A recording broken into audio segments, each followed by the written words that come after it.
The US market has always been the fortress, radio driven, heavily gate kept, and dominated by a handful of major labels. It's a space where airplay, playlists, and press are tightly controlled. Viral hits alone don't guarantee survival here. Strategy, patience, and sometimes a lot of politics do. And when it comes to K pop, the stakes couldn't be higher. Four companies, also known as the Big Four, HYBE, SM Entertainment, and JYP, and YG Entertainment, are each pursuing the American dream, but with very different playbooks.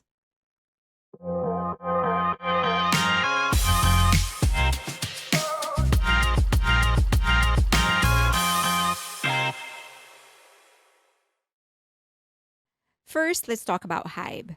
The most recent power move came from HYBE America, where the CEO, Yi Jae-sang, was accepted as a professional voting member of the Recording Academy, the body behind Grammys. The role matters. Unlike general voting members, a professional member is a little closer to the powers that be. So they can influence the policies of the world's most powerful music institution. In other words, Hybe is planting the seeds in this garden of glamour, music, and power. This is no accident. Hybe's US strategy has always been two pronged. First, grassroots PR and distribution. BTS never signed away control to a US label. Instead, Big Hit kept ownership and partnered only for distribution and publicity. Early publicists, Eshi Gazette, booked them on shows like Ellen and set up collaborations with some singers. But the real engine was Army. Fans filled studio audiences, crashed servers with streaming campaigns, and flooded social media every time BTS appeared. That kind of passion didn't just create hype, it planted seeds. Each TV spot, collaboration, and viral hashtag layered visibility until BTS moved from curiosity to conversation and conversation to cultural force. By the time US gatekeepers realized what was happening, BTS already had an organic foothold that no label could manufacture. Hybe has since copied and expanded this playbook for its next generation groups, and Hypen, Le Seraphim, and TXT are all being introduced to the US, not through full label signings, but through carefully staged media appearances, brand collaborations, and social media virality, all while keeping IP in house. For example, Enhypen secured a TV slot and music festival performance early in their career. Le Seraphim landed deals with Louis Vuitton and appeared at global events while still in their rookie years. In other words, Hybe took the lessons from BTS, controlled IP, leveraged distribution partnerships, let fandom driven energy create the buzz, and then create a system for every group that followed. What started as BTS's grassroots organic gamble is now Hybe's global blueprint. Next, corporate power building. BTS's historic IPO funded Hybe's acquisitions, Ithaca Holdings, Latin American subsidiaries, and an Indian arm, and of course, a growing North American presence. Hybe doesn't want to borrow US power, it wants to become a US power. They are doing that by setting up shop in the US, launching their own US acts, and acquiring some, and slowly inching their way into the inner circle of Hollywood powered by BTS. So, what's the difference? Hybe understands that American gatekeepers rarely hand over control. Their strategy combines institutional access with fan driven pull, embedding themselves into the system while letting Army do what no marketing budget can manufacture organic demand. JYP Entertainment, the grassroots pioneer. Long before BTS, JYP took the first swing. In 2009, the Wonder Girls rode the success of Nobody to open for the Jonas Brothers on tour. For a moment, it looked like K pop was breaking through. But then came the global recession. JYP's US office collapsed, and Park Jin Young returned to Korea to rebuild. Still, JYP's philosophy never changed.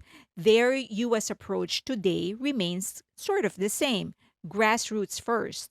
They reinvest profits from two of their biggest acts, Twice and Stray Kids, into expansion. They pursue localization strategies, building tailored groups to each market. Nitsu for Japan, Vicha for the US. But of course, this kind of a strategy has a limitation. Twice and Stray Kids are beloved and profitable, but together they still don't command the sheer global gravity of BTS. JYP has the right model, but not the once in a generation act to break the ceiling. YG Entertainment, big branding, weak IP control. If JYP is the grassroots pioneer, YG is the branding powerhouse. The early US experiments were shaky. Seven's 2000 debut fizzled without direction. CL signed with Scooter Braun in 2014, and her single Lifted even reached the Billboard Hot 100. A rare feat then, but momentum quickly evaporated. It wasn't until Blackpink that YG found its true formula: go heavy on fashion, luxury, and media visibility, even before building a deep discography. The members were on magazine covers, in luxury campaigns, and on every It Girl list that mattered. For a while, it worked brilliantly. Blackpink wasn't just a music act, they were a luxury brand. But the cracks showed fast. LVMH pulled investments after the Burning Sun scandal. In 2014, luxury giant LVMH invested $80 million into YG Entertainment, hoping to profit from K pop's global expansion. But when the Burning Sun nightclub scandal broke in 2019, implicating YG's reputation, LVMH exercised its option to pull out. The scandal made YG look too risky for a prestige brand, and the loss of backing dealt a major financial blow. Sold out concerts carried hidden unsold seats and liabilities. YG was accused of declaring Blackpink's concerts as sold out while leaving large blocks of tickets unsold or distributed through promotions. This created the appearance of stronger demand than reality. But the company was still on the hook for venue and production costs. The gap between marketing spin and actual sales added financial strain. Side ventures bled money. YG attempted to diversify beyond music with ventures like restaurants, cosmetics, and even a golf business. Most of these projects failed to turn profits, draining cash that could have been reinvested into artist development. These losses compounded the company's financial instability during a crucial period of Blackpink's rise. And worst of all, the members didn't renew their contracts. After years of building Blackpink into a global brand, YG lost its most valuable asset, the group itself. In 2023, the members declined to renew exclusive contracts for their solo promotions, choosing independent and new partnerships with US labels. This meant YG spent years building IP that ultimately walked away, leaving the company without its biggest global act. Years of branding Blackpink to global dominance meant little when YG lost control of their IP.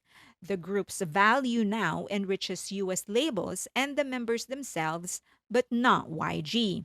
With Baby Monster, YG seems to be shifting gears. Instead of long gaps that defined Blackpink, they're pushing singles, albums, and tours at lightning speed. Yang Yun Suk appears to have learned the hard truth.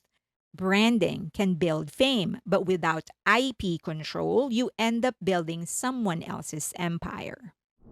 SM Entertainment. Big debuts, weak follow through. SM has always thought big, but execution is another story. BoA tried to debut in the US in 2010. No lasting traction. Girls' Generation landed a coveted spot on David Letterman in 2012, a flashy booking but misaligned with their target audience. Super M launched in 2019 as the Avengers of K pop. Despite hype, the group failed to resonate.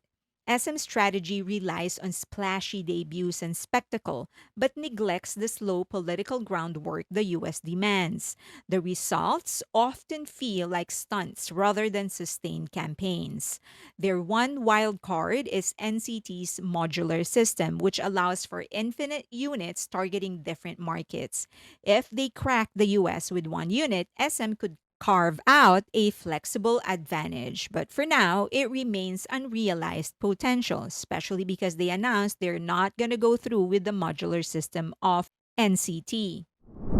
And so, across the big four, there are two major approaches. Grassroots power, which is more HYBE and JYP's MO, building infrastructure, reinvest profits into subsidiaries and local groups, but always retain IP control. Next is for YG and SM, it's network reliance. They borrow visibility from US labels and networks, outsourcing marketing muscle, but they do risk losing IP and long term leverage. So, what's the future looking like? As of now, HYBE is in pole position, armed with BTS's cultural power, Army's grassroots strength, and direct institutional access. They really are doing the groundwork. JYP is steady and innovative, but they do need a global juggernaut to push through. Stray Kids and Twice are selling out stadiums, but they do need someone that can affect culture and will be dominating the charts and Western media. That could still be Stray Kids and Twice. YG, on the other hand, proved that they could brand globally, but losing Blackpink underscores the risks of dependence on outside networks. And then you have SM. They continue to chase spectacle, but lacks the staying power to make it stick.